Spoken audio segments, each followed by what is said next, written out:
Dr. Greg, thank you very much. And on the other hand, we have Dr. Manjunath, who has been doing immersion in the sciences of Ayush via research for the last 2 decades. Yes. So we have this advantage of the two of you in the same frame. That's wonderful. And you're framed. So here you go. Right frame. You're the right frame. So do you want me to start? Yes, please. Okay. So I think if I was to try to deliver a message to the general public, especially the young people, is that it really would pay for them to develop self-care very early. And my simple equation, if you will, it's really a fraction, is to think about the numerator as being stress. And the kind of stress that's hard for you to manage, whether you're juggling too many things, or people have been angry with you, or you're failing your tests, or your parents are getting divorced, that kind of stress. And it's multiplied really by, as I started to mention, I didn't have time to go into it, by adverse childhood experiences. So if you're someone who's trying to live your life as a young adult, adolescent, and you have been abused as a child, that really sets you behind the 8 ball, as we say. And then any other stress is a real second hit to your system, the system I was trying to discuss biologically. So that numerator is stress, overwhelming or chronic, times your adverse childhood experiences. But then the good news is that we have a denominator. The denominator is what people have started to call resilience. And this is where yoga comes in for young people. And in terms of nutrition and botanicals and so on, Dr. Manjunath is doing the research on that. So that may very well be an important part of resilience in the future. But the way we look at resilience at our institute, we took this enormous body of knowledge that the government paid for. We had all of those wounded warriors, the invisible wounds of Iraq and Afghanistan. And the government wanted to understand, how come some people get PTSD and other people seem to be less vulnerable? And they poured millions and millions of dollars. So we said, this is an opportunity. Let's take what we've learned and try to put together a composite program that hits at these major dimensions of human resilience that we've learned about through the war experience. And those major areas, as we see it right now, it's important to learn a way to turn down that stress level, to actually, in my terms, to deal with kind of reducing the amygdala tone. And there, our philosophy is, yes, you can learn yoga meditation, you can learn Tai Chi, you can learn simple single-point focused breathing, you can learn mindfulness-based stress reduction. These, as Swami Vivekananda said, many paths lead to thee. And so our philosophy is, in our program, which is the Stress Management Resilience Training Program, the SMART program, we say to people, we're going to introduce you to a variety of ways for you to reduce that numerator. And the key thing is, you choose something that you feel gives you the best chance of integrating it into your life. It's worthless if you do it a few times and then drop it. You have to make it like brushing your teeth. And so we want to give them the freedom to choose something that fits well into their life. And so that's one component. Another component, and I'll talk about this tomorrow, is the attachment piece. And everyone this morning was using the word connection. Yoga means, I think, right? It is. Connection. And so social support is extraordinarily important for all of us. The quest for community, I'm reading this book by a famous American sociologist, Robert Nisbet, called The Quest for Community. It never leaves us. It's always there.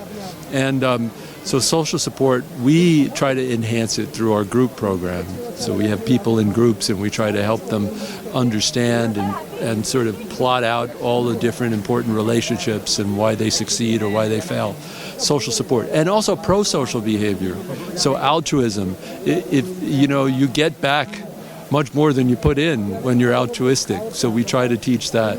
And then it's cognitive skills, because some of us, we create our own stress because we're negative thinkers. We feel like we're rejected, or there are bad things that are happening and it's our fault. Our boss looks at us crooked and we say, oh, what did I do? I'm such a bad person. He doesn't like me. Meanwhile, he may, something terrible might have happened in his life. So we do cognitive skills training as well. And then there's positive psychology, optimism. Yes, that's taking up the big word, the positive psychology. Yes. Yes. So optimism, purpose, meaning, forgiveness, gratitude journals, these kind of things we're increasingly finding extraordinary, especially for heart disease. People seem to need a positive belief that life is worth living, that they have a purpose and meaning, that kind of thing. So positive psychology. And then also some people, behavioral activation and motivational type of interviewing. And then we haven't done this yet, but I want to add something called acceptance and commitment therapy, which adds an element of what people value and creates a kind of matrix that teaches them what they're doing now habitually that actually leads to them avoiding what they value and what they can do to approach what they value. So we're in the process of adding that. But then there are the classic things like sleep hygiene, nutrition, and that's why I showed that slide about NF-kappa B. So if you eat the wrong foods and you're stressed, boy, that receptor, fire. Oh gosh, yeah. So it shouldn't surprise us that the obesity and hypertension and all this stuff that goes together. So sleep, nutrition, and exercise. And one of the slides I didn't get a chance to talk about was yoga is just as good as aerobic exercise for cardiac disease. So there again, people have a choice. The good thing about yoga is that it combines a lot of these. The other one is spiritual attachment, spiritual connectedness. Because people, and this of course, this is interwoven in everything else, which is what yoga teaches, right? It's interwoven in everything else. So if you part of what you're driven to is wanting to be attached to something greater than yourself, which is really a very basic definition. This just triggers me to ask you, Dr. Greg, something which usually it is felt that loneliness comes with age. Yes. What we are finding, and if you read the lead article that came in The Guardian, a very famous, the biggest disease of the century coming will be loneliness. Right. And it is not just about empty nests, but it is also about people who are very young. They could be living with another partner, but they're very lonely in themselves. Yeah. So in that terms, the stress buildups are happening at a very early stage, coming from a new form of manifestation of lifestyle, which is getting lonelier. Yes, no, that's true. And that's why and tomorrow I decided, I don't know how people will react, but I decided to focus on evolution, because it's very important for us to understand that our organism is based on this natural selection principle, and the organism is going to be facing challenges that it was never really meant to face. As I said, this is actually called the smoke alarm principle, where your acute stress response and your acute immune response go off, like a smoke alarm. You don't have a fire, but a little bit of smoke, you got an alarm, and it's designed to be that way because it doesn't want to make a mistake. Because a mistake's so costly, and it may cost you the ability to reproduce. So for young people, that's fine, because you can tolerate a lot of false alarms, and you can tolerate a lot of oxidative stress, loss of energy, because you just have to kind of live into your 20s and 30s. But for us now, living into our 80s and 90s, that's going to be a problem, because all of the ravages of chronic illness and the cost that you that you have to pay for this evolutionarily designed system are enormous. Right. So the question becomes, how do you marginalize that ancient system and its downside? And that's where when I think about every society, and your society was the first, but every society tries to find a behavioral way, a belief system that helps it to manage this weakness in our biology. So, I mean, Confucianism and Tai Chi and that kind of thing was the East, South Asia. You had yoga and so on. In Christianity, the cloud of unknowing and meditation. And I'll talk about what I think is going on from the point of view of the neurobiology and why these cultures discovered these things tomorrow. I find it interesting, although it's very speculative and it's just a very a small hypothesis. But anyway, that is the attempt by the society to find ways to deal with this very, very ancient biological problem. Let me, at this point in time, of looking at the emphasis coming from the ancient sciences and how they collaborate and they get connected. Yes. Let me ask Dr. Manjunath, Yes. who heads the amazing research that S-Vyasa is producing. Dr. Manjunath, you have heard what Dr. Greg has been talking. So would you like to add the dimension from the ancient sciences point of view? Well, it's amazing.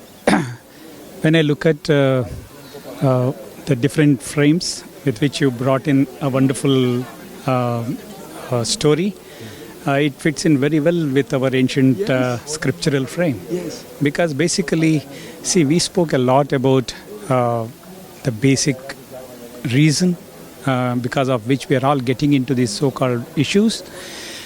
In much simpler way, it is said in one of the ancient texts, Patanjali Yoga Sutras, that there are 5 stress-producing factors. So if you can take care of these 5 stress-producing factors, you have taken care of everything. Okay.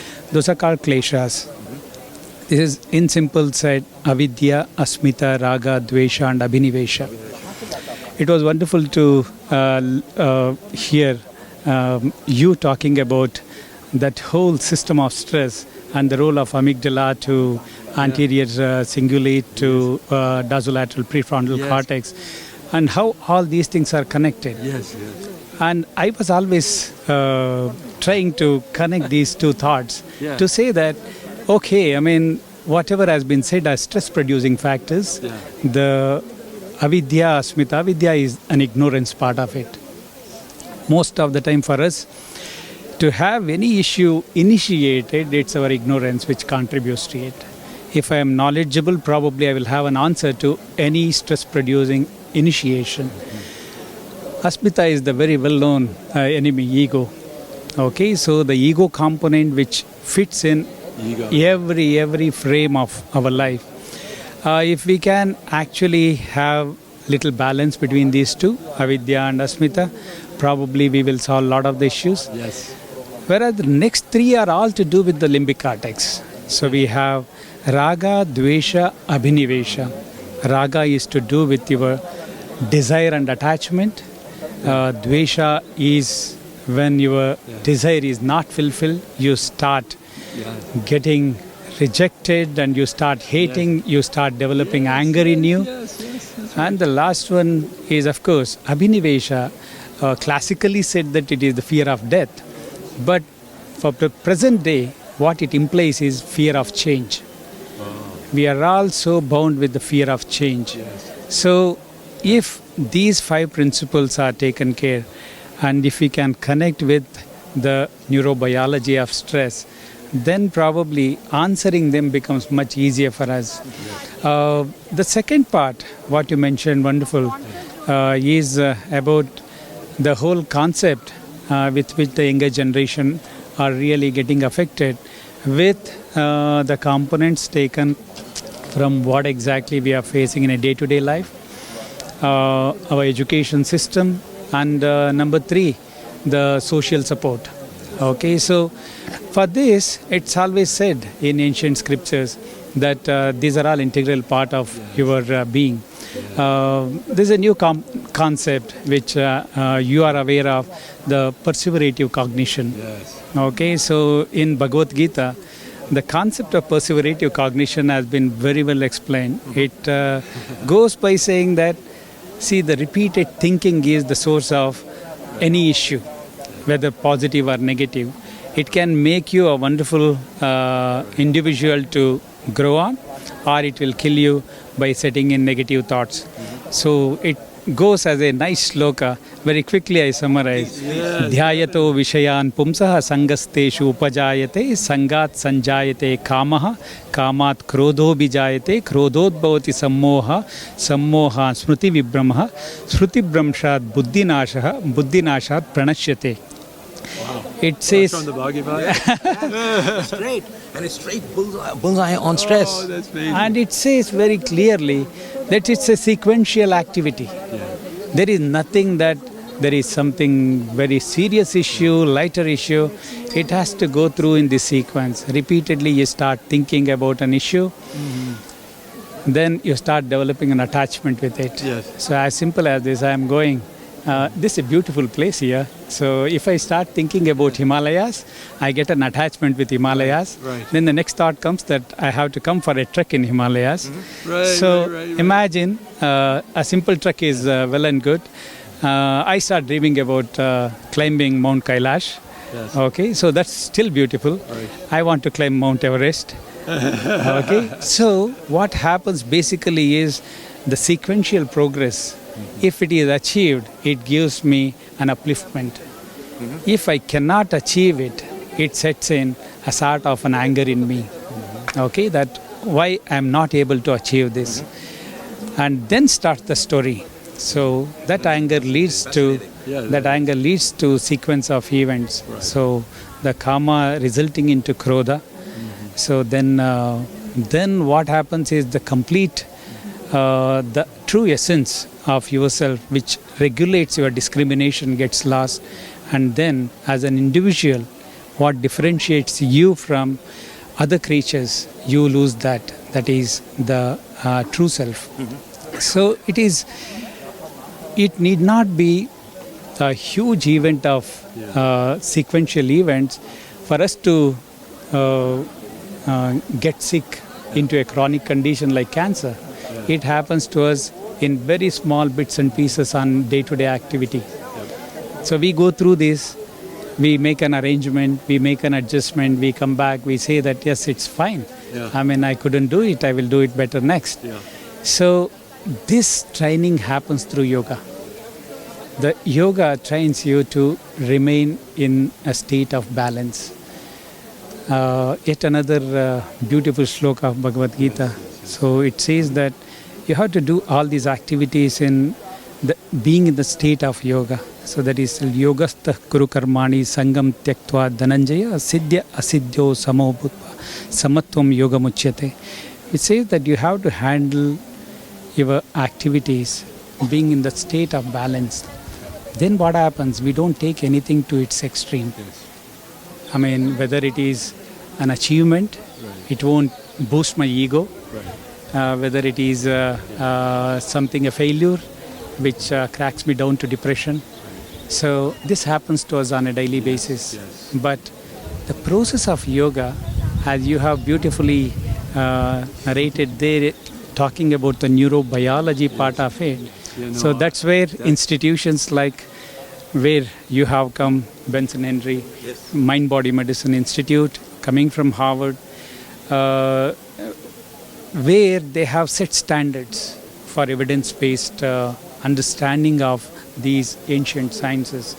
And a collaborative effort is what can really unravel and present to the world, which can make the whole next generation world, bring it into a wonderful social order. Thank you very much. Very kind of him. Dr. Greg, if you look at the combination of, say, the Benson, Henry, these are organizations which are unquestioned. They have reached a level, okay? Yes. On the other hand, institutions in our country, even if it's All India Institute of Medical Science, where we are or is it for the matter S-Vyasa, there is a sense of only internal recognition for whatever be. It could be lack of our own projection or whatever. But I think one thing I'm taking from here, even from this interview, there's a large word being discussed about integrative medicine, integrate things. I think if scientists integrate on the singularity of the problem, which my youth and my country or the world is suffering from, for example, stress. Well, you said to, listen, I think one point agenda is that I'm going to increase the human resilience. Okay, and he's talking about a very finite 5 kleshas. Yes. Suppose it was to be oversimplified and say, okay, here is one, here is definition of the thing. If I can take here, I've got a solution going out there, which is what at Ekprana Foundation we are interested to. Is so what do I take from you and actually start solving the problem in the marketplace. Yes. So not only I would like to leave this wonderful interview, which is really blessed, in this holy land of Rishikesh, that here are 2 people in the frame who represent well the sciences from where they come from. We would leave you with a request, the integration of the scientists and their brains and their minds to come together, get connected, and look at the problem to be singular, coming from different paths, as you said, about Swami Vivekananda. But I think you will agree, Dr. Greg, that somewhere the stress lies as the base denominator for everything that's happening. Everything. And I think if scientists like such as yourself, Dr. Greg and Dr. Manjunath and others who are here, and then come together, I think the next time we meet, we say we had worked last 1 year together. This is what we got for your country as a gift. Thank you very much. Thank you very much. Thank you very much. It's very, very nice. Nice to meet you. And we truly congratulate you. Because, of course, we can do a lot of work together, but somebody has to reach it to the world. Right. And you are doing that job. Many congratulations. You're the enzyme. Sure. We all recognize our strengths and weaknesses.